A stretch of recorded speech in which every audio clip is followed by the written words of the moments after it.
Here we go.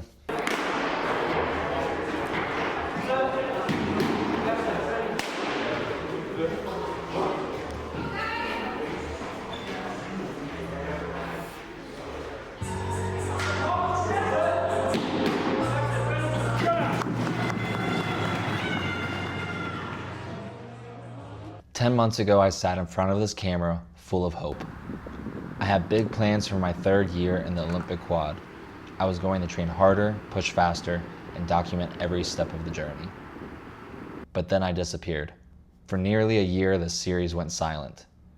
No updates, no progress reports, no races. Today I'm sharing the story I've been terrified to tell. What happens when you hit your darkest moments chasing your biggest dreams, and how I turned it all around. This series isn't just about the highlights, it's about the raw moments that shaped me. The lessons learned, the mindset shifts, the moments that forced growth, and the failures that made me think. I promised to document this entire journey, but the truth is I stopped because I was embarrassed. I felt like I had failed, and it was hard to publicly share that. After my injury in season 1, I thought I was on the path to full recovery. Physically, my body was healing, but something else was breaking down. My mental game, self-image, and confidence. 2024 Push Championships came, and I wasn't ready. Not physically, and definitely not mentally. The fear of being exposed as someone who didn't belong was at an all-time high, and I underperformed. For the first time since starting this journey, I didn't get a single race in all season. That wasn't the plan I shared with you in the last episode. The plan was to qualify for international races and to be in contention for world championships. Instead, I was on the sidelines, watching my teammates compete, questioning if I belonged in this sport at all. I stopped filming because I didn't know how to process everything unfolding. How could I call this series Chasing the Olympic Dream when I felt like that dream was slipping away? Since then, I've realized that these setbacks and struggles aren't separate from the Olympic journey. They are an essential part of it. I mean, why did I think this would be all sunshine and rainbows? I know the journey to the Olympic Games isn't easy or guaranteed. Looking back, I can see now that my body was healing faster than my mind. Every day I was training, I felt like an imposter. I'd look around at my teammates and think they know I don't belong here, when in reality, everyone was too busy thinking about themselves. I created this fake story and convinced myself it was real. The anxiety was crippling. Before each pushing session, my heart would race, not from excitement like it did year 1 and year 2, but from fear. Fear that I wouldn't measure up, fear that coaches would see I didn't deserve to be there, fear that today would be the day someone finally said to me what I was thinking, that my Olympic dream was over. What most people don't understand about elite sports is how much your mental state affects your physical performance. When you're second-guessing every movement, your body can't perform the way it's trained to.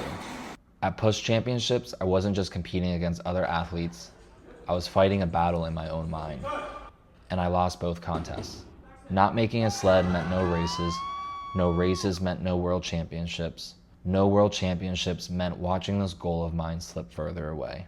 It's easy to document the victories. It's much harder to turn the camera on when you're at your lowest.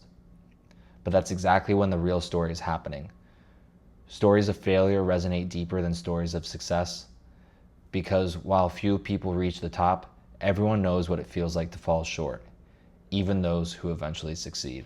In September, I made what might be the most important decision of my athletic career. I started working with the Team USA sports psychologist. I was skeptical, hesitant, didn't know what to expect, and I spent most of the first session asking what a sports psych even does. Scheduling the first session was difficult because it felt like I was admitting something was wrong with me. I realized I needed help, not just with my body, but with my mind. We started meeting on a weekly basis, and slowly things began to change. Not overnight, but gradually. One of the first things the sports psych identified was that I started viewing the sport through a fear of loss rather than the excitement of gain. When I first came into the sport, everything was focused on the excitement of gain.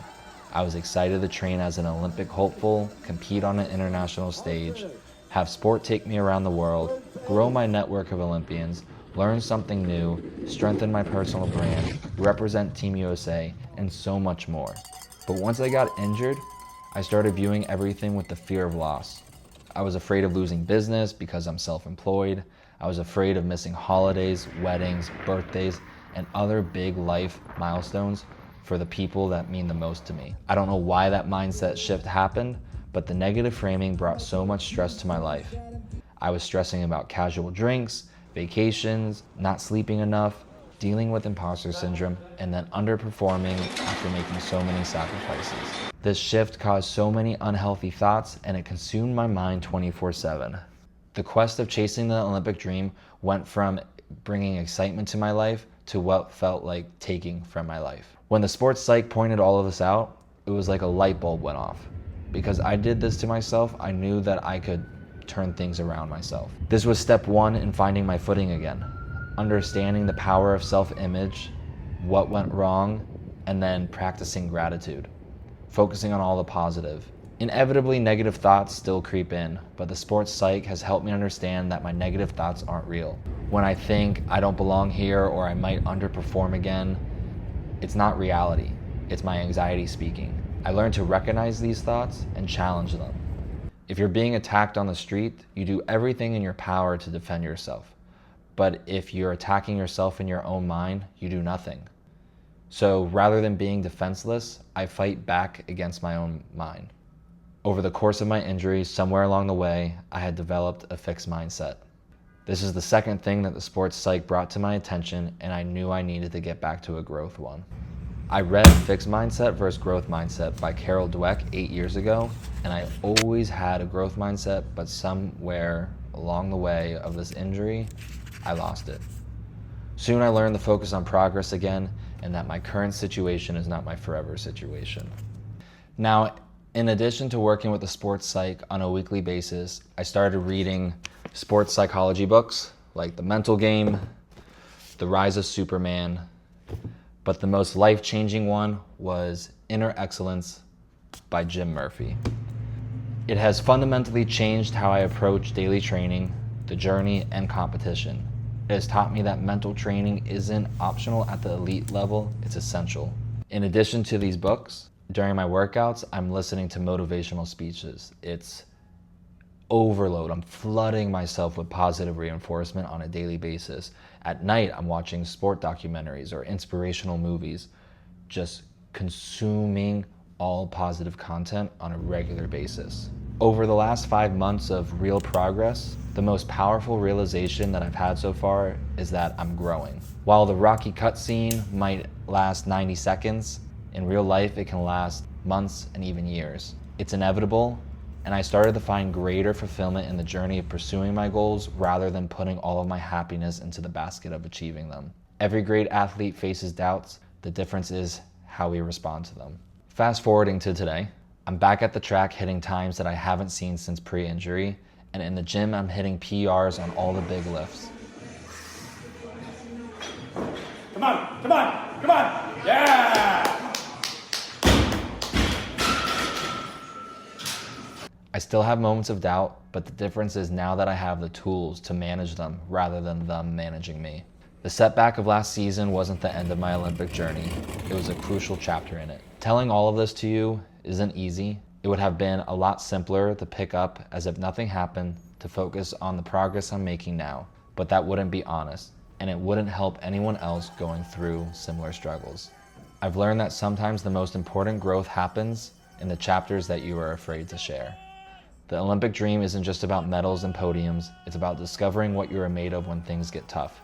It's about falling down 7 times, getting up 8. And in the upcoming episodes, I'll be sharing my road back to international competition, the qualifying events, the training milestones, the challenges that are still ahead. But this time, I'm bringing you along for all of it. Thank you for watching one of the hardest stories to come clean about, and it's a story that's still being written. To keep up with my daily progress, follow me on Instagram at Paul Rabick, and please subscribe to this channel. Thank you for your support and being part of the journey.